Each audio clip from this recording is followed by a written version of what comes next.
Good morning and welcome to ASL's HR in 10. At 10. I'm Jason Perry. And I'm Kimberly Bradshaw. And we're going to talk to you this morning about what's been going on in the world of HR and employment law.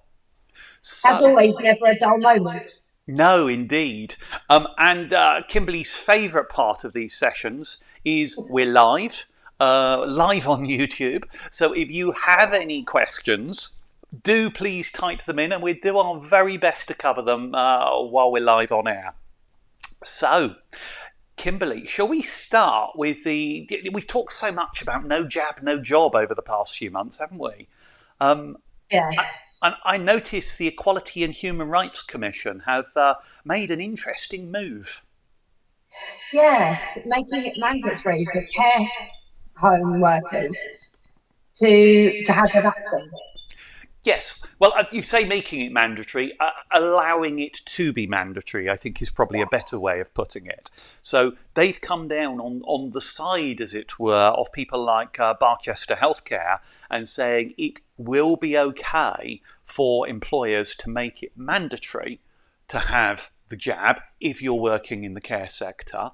Which is a really interesting step forward. But what they have done is said providing exclusions are in place to deal with those who can't have it for health reasons. Yes, what they seem to have missed was the lack of philosophical beliefs option. Absolutely, yes. I mean, those of you who have studied in depth the 2010 Equality Act will know there are 9 protected characteristics.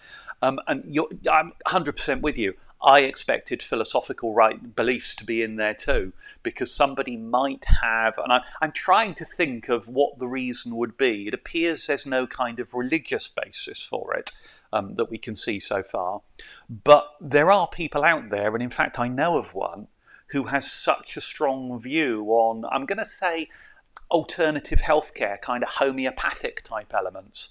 And he would argue it's a philosophical belief and that he just thinks the vaccines are the wrong way to treat the human body. But there's nothing in there to allow for that, is there, in the guidance? No, and perhaps that will change as it all becomes more live, shall we say. Yes. But, in theory, it's a potentially good idea because I know some areas, it was the care homes that had the biggest areas of infection rising. Yes.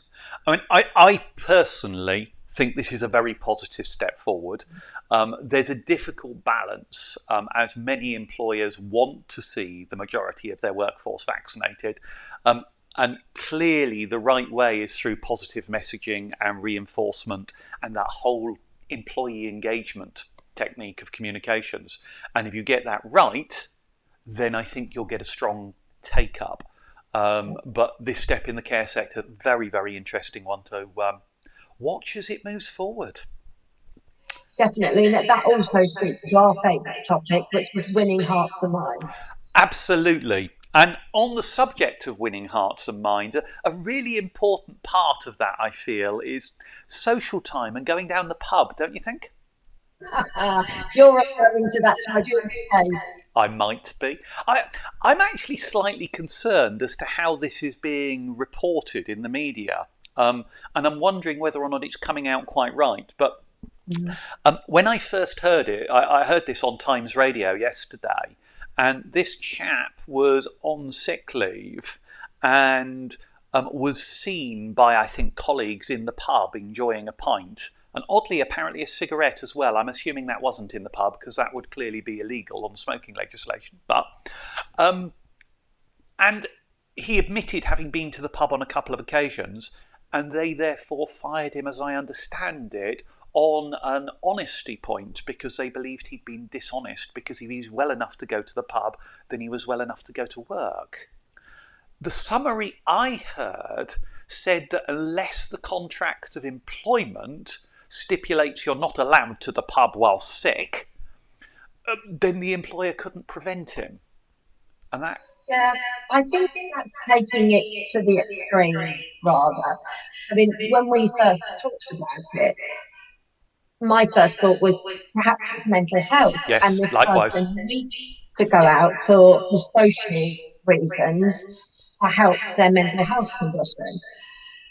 But obviously, finding out more, it isn't mental health. No. It's a completely different thing. Yes, it's a breathing issue, COPD, as I understand it, which again makes the Mm. smoking arguably worse. But Mm. in terms of my take on it, I actually agree with the outcome. But what I'd say is the employer probably hadn't done their investigation properly. And what they needed to do was be more thorough in their assessment of his condition, what he's able to do. Mm. And the right way, I'd say, is have an occupational health assessment and actually get a medical opinion, because most of us don't have the expertise on each condition that somebody might have to judge what they can and can't do. And what they really needed to do was say, can he go to work? Yes or no? Is there a health limit on why he should or shouldn't go to the pub or undertake certain activities? Because clearly people, if they're even on long-term sick, kind of need to go to the shops and get food. They need to look after themselves to whatever degree and arguably get some form of exercise. So I can see where this one's going, but it's an interesting case, isn't it? It is, and I think there's a lot of employers out there who would take the view that if you're on sick leave, you're not well enough to go to the pub. Otherwise, you're well enough to go to work. But Yes. this shows there's so much more. It's like an onion peeling out the layers, isn't it? Yes, yes. I think it's almost the fun piece, isn't it? Of actually, if you're not well enough to come in and do your job and you think it's okay to claim sick leave, then you shouldn't be out enjoying yourself, I think, is probably how this one falls.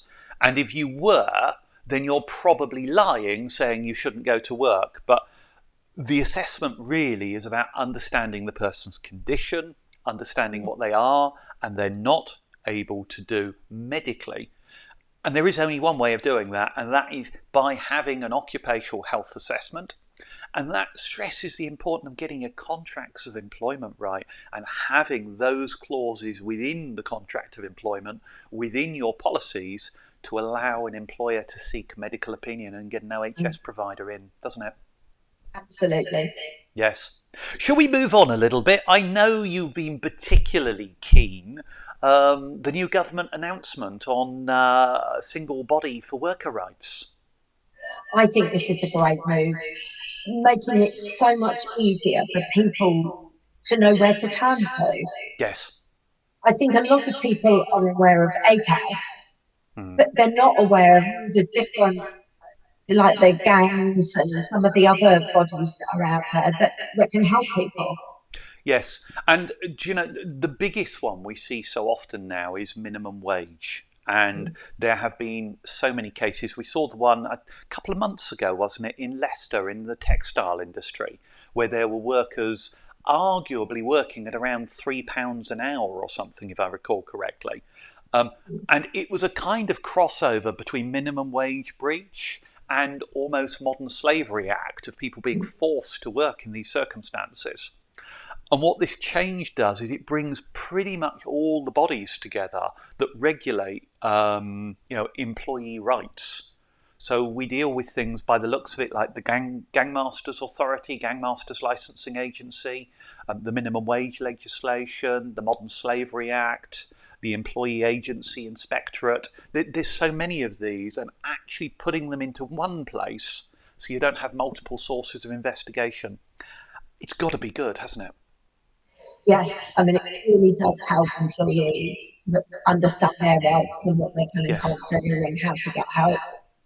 I'm really curious to see how this is going to roll out because, my gut feel is maybe they'll put it all under A, as that's a big body anyway, but who knows? We'll I wait and think, see. yeah, I think it's early days.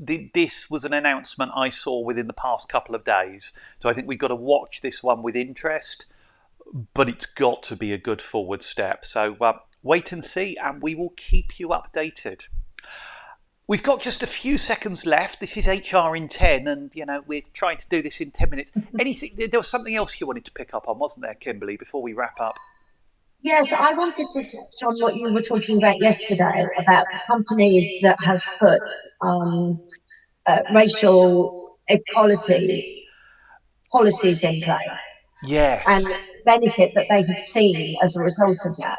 Yes, I mean it was a survey which, if I'm trying to think, it might have been a KPMG survey if I recall Mm. correctly, but I'll stand to be corrected on that one. But the survey was looking at the top UK companies, FTSE 100 and FTSE 350, and what it found was those employers that invested in racial equality um, at the core of the business, rather than it being, shall we say, something that was held in an HR department somewhere on high and not cascaded through the line management.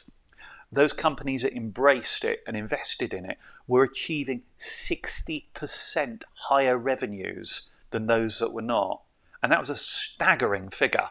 I mean, the idea that you're seeing FTSE 100 companies averaging, let's say, 5.5 billion turnover rather than 3.5 billion turnover as a result of those that were investing in equality. If that isn't an argument for embracing equality and moving forward and looking after people, I'm not actually sure what is. Yes, although isn't it shocking that something like this needs to happen? Yes. There may be additional data on this. And do you know, I'm not even going to argue that this act of doing it alone creates that change. But I think it perhaps shows that those with a culture that is actually about looking after their people and investing in equality is probably more likely to have a culture that reflects, let's say, higher productivity from people, more commitment from its people, and probably better received by its customers. And I think that's Yes, the there's a point lot there. of evidence in the HR academic world that if you make a change that makes employees feel better, it has a knock-on effect for Yes, customers and thus to income. absolutely. Yes, totally. Kimberly, this is HR in 10, which I'm going to rename for today of HR in 12 and a half. So as ever, we're kind of out of time. I hope you've enjoyed watching. If you do, please do subscribe to our channel on YouTube and follow it. And don't forget, you can ask questions when we're live on here, just to keep Kimberly on her toes. We will see you next week. Thanks for watching. Goodbye.